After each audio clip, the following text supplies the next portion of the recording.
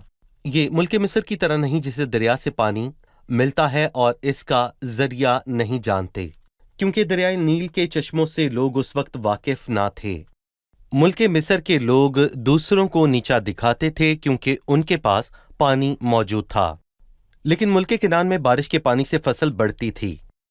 سال کے شروع سے لے کر آخر تک خداوند تیرے خدا لگی کی رہتی ہیں۔ آنکھیں اس پر لگی رہتی ہیں، تو پہلی بارش عموماً ستمبر کے آخر یا پھر اکتوبر کے شروع میں ہوتی ہے تاکہ زمین بیج بونے اور پھل دینے کے لیے تیار ہو جائے۔ پھر پچھلی بارش مئی میں ہوتی ہے تاکہ ان کے پاس فصل کی بہتات ہو جائے، اور میں کہوں گا کیونکہ خداوند مستقبل میں ان کو اچھی چیزیں بخشے گا، اور آموس 9 میں لکھا ہے کہ جوتنے والا کاٹنے والے کو جا لے گا، یعنی اچھائی زیادہ ہوگی۔ پر روحانی معنوں میں میں کہوں گا کہ روح کی پہلی بارش عید پینتی کوست کے روز ہوئی، اور یہاں پر میں کہنا چاہوں گا کہ کلیسیا کے آسمان پر جانے کے بعد اور مسیح کی بادشاہی سے پہلے می برسے گا، اور خدا ہر بشر پر روح ڈالے گا۔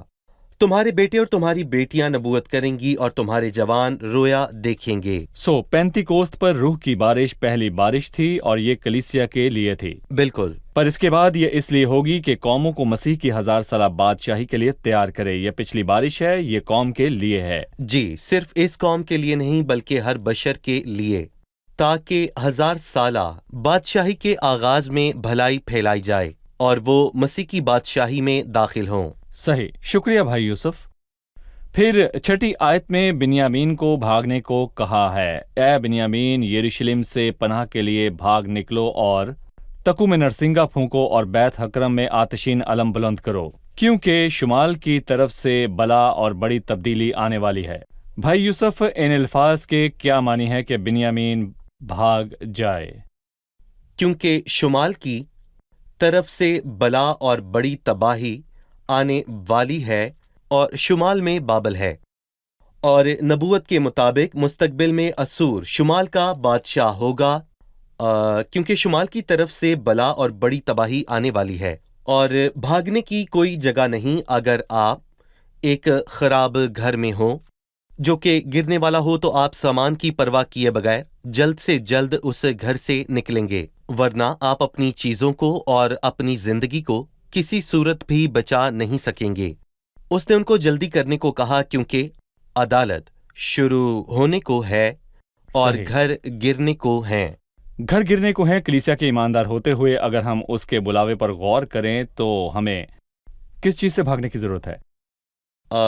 ایک طرف تو آنے والے غضب سے بھاگیں، یوحنا بپتسمہ دینے والے نے کہا، اور ہمیں یہ کرنا چاہیے کیونکہ کلیسیا کے آسمان پر جانے کے بعد دنیا پر بہت مصیبتیں آئیں گی، اور ہمیں ان تمام مصیبتوں سے بچنا ہے، اور ہمیں تمام ناپاکی اور ہر طرح کی برائی سے بھاگنا بھی ہے۔ اور بائبل مقدس میں لکھا ہے، اے میری امت کے لوگو، اس میں سے نکل آؤ تاکہ تم اس کے گناہوں میں شریک نہ ہو اور اس کی آفتوں میں سے کوئی آفت تم پر نہ آ جائے، کیونکہ اس کے گناہ آسمان تک پہنچ گئے ہیں۔ ہمیں آنے والے غضب اور جہاں کی ناپاکی سے بھاگنا ہے۔ بھائی یوسف، 6 سے 15 آیت میں ہر عمر کے لوگوں کی بات ہوئی، بچے، جوان، بوڑھے، مرد و خواتین۔ یہ کس بات کی طرف اشارہ کرتی ہیں؟ در حقیقت یہ افسوسناک ہے۔